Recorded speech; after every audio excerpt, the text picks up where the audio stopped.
Welcome. We keep encountering God in dark, enclosed spaces, in silent, isolated spaces. In fact, everywhere. For there's nowhere we can go to escape the presence and love of our God. God's love pursues us, holds us, waits for us and notices us, even when we would rather be invisible and unheard. In the midst of tumult and noise, of shame and suffering, of hidden despair and invisible longing, our God hears us, sees us, and turns to face us. We reflect on Jesus' meeting with a woman who wanted nothing other than to be healed and lifted out of misery. She wanted no other attention, nothing personal, no words or touch.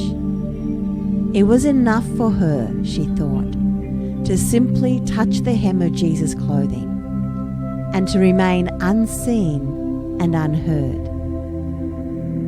Yet our God is a God who longs for so much more for us. Healing, yes, and also deep intimacy that can turn our mourning into dancing and our sorrows into joy. Let us explore together the gentle, attentive love that Jesus extends to an unnamed woman in the midst of a tumultuous crowd and her own suffering.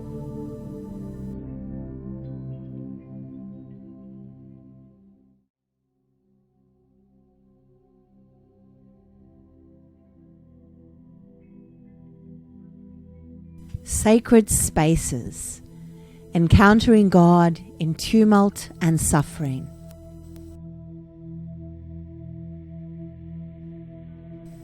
I will exalt you, Lord, for you lifted me out of the depths.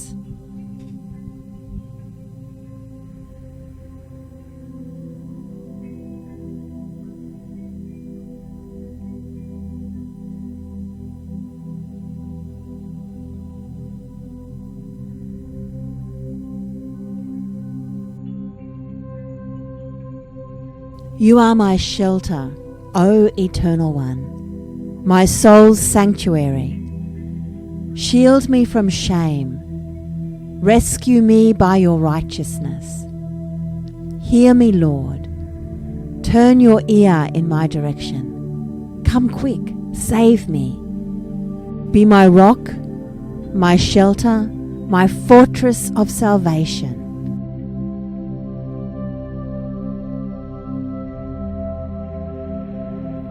Therefore, for the sake of your reputation, be my leader, my guide, my navigator, my commander. Save me from the snare that has been secretly set out for me, for you are my protection.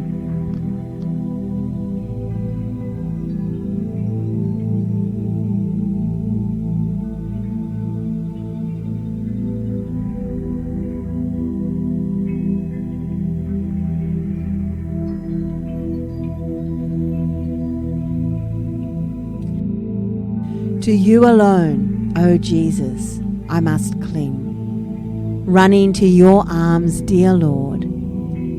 There let me hide, safe from all fears, loving you with the tenderness of a child.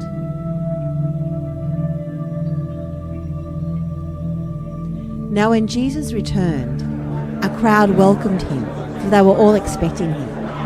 Then a man named Jairus, a synagogue leader, came and fell at Jesus' feet, pleading with him to come to his house because his only daughter, a girl of about 12, was dying. As Jesus was on his way, the crowds almost crushed him. And a woman was there who had been subject to bleeding for 12 years, but no one could heal her. She came up behind him and touched the edge of his cloak, and immediately her bleeding stopped.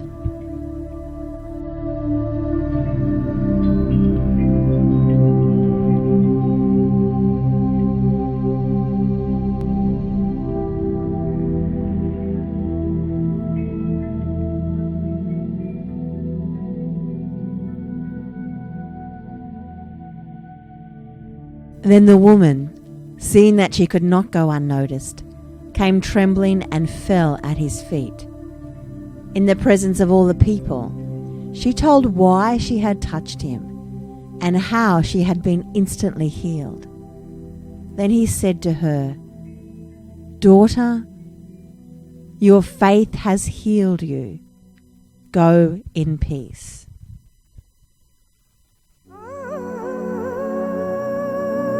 She slipped quietly through the crowds, eyes lowered, face covered, desperate to avoid being seen.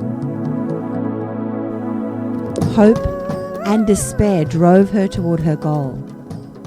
Fear and shame cloaked her quiet movements. She counted on the push of the crowds to hide her, the noise of the crowds to mask what she had to do. Only sheer desperation drove her out of the house, her deepest shame pushed down and covered over by the greyness of her head covering. She knew she could do what needed to be done in stealth, with no one noticing, no one seeing her. She knew in this crowd she would be invisible. But she was wrong. He did notice. Only he. But even that much attention was far more than she felt she could deal with. She had crept up and put her hand out to touch the edge of his garment, and she knew in her deepest self that she had been healed from her shame and suffering. She turned to creep away as quietly as she had come, but he called out to her. He saw her, he felt her touch, he knew her, in the midst of a crowd that pushed and jostled against him, in the midst of the urgent and life-threatening call upon his life, in the midst of the expectations of the crowd and those closest to him. He noticed the silent, fearful figure who had been brave enough to just reach out a hand to touch his garment. And he saw her, gazed upon her, healed her, and blessed her with his peace. All she had wanted was a tiny touch. What she received was the fullness of divine encounter.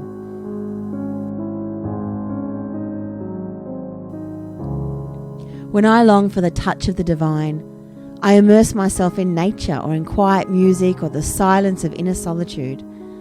I don't expect my most meaningful encounters with the divine to be in the tumult of a pushing, shoving crowd of bodies.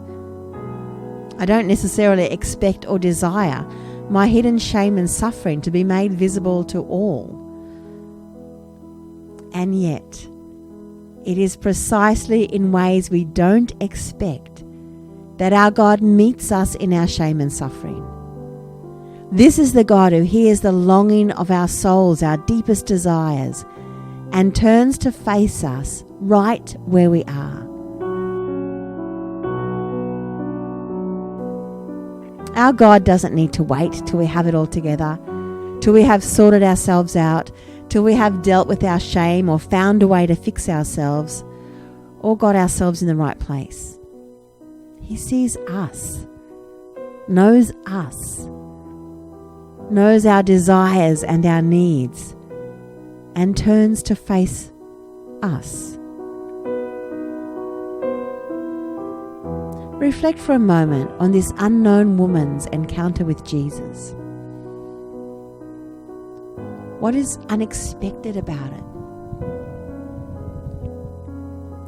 When have you also experienced that sense of not belonging, of isolation or alienation, of being invisible, not wanting to draw attention to yourself for some reason? How have you experienced God's love in such moments? What might God be saying to you right now through this encounter?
Spend some time in silent prayer, giving thanks for how God has met with you in times of darkness, desperation, and maybe suffering.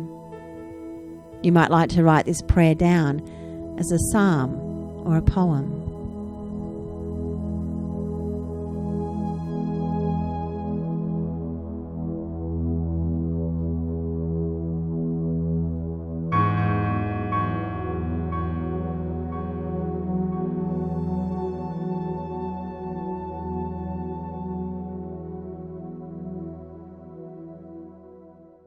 Who could ever separate us from the endless love of God's anointed one?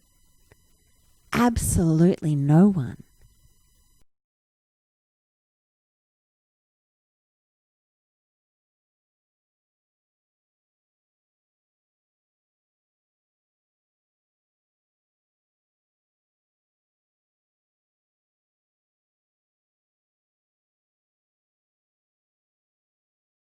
What about persecutions, deprivations, dangers, and death threats?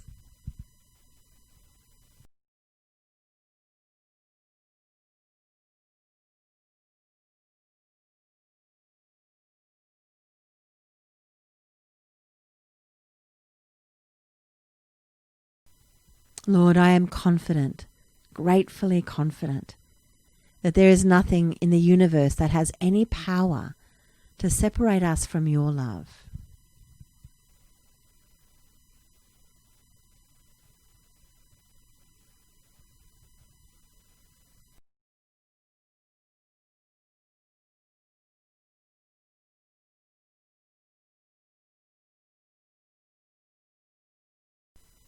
There is nothing in our present or future circumstances that can weaken your love. I am deeply thankful to know there is no power above us or beneath us, no power that could ever be found in the universe that can distance us from your passionate love, which is lavished upon us through our Lord Jesus, the Anointed One.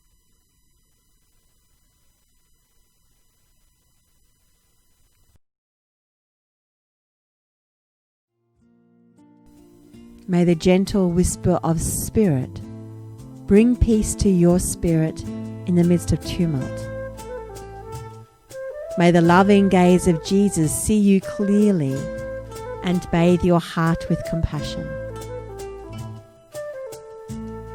May you truly know that in the midst of suffering or despair, brokenness or isolation, the tender love of God knows you, holds you, and heals you.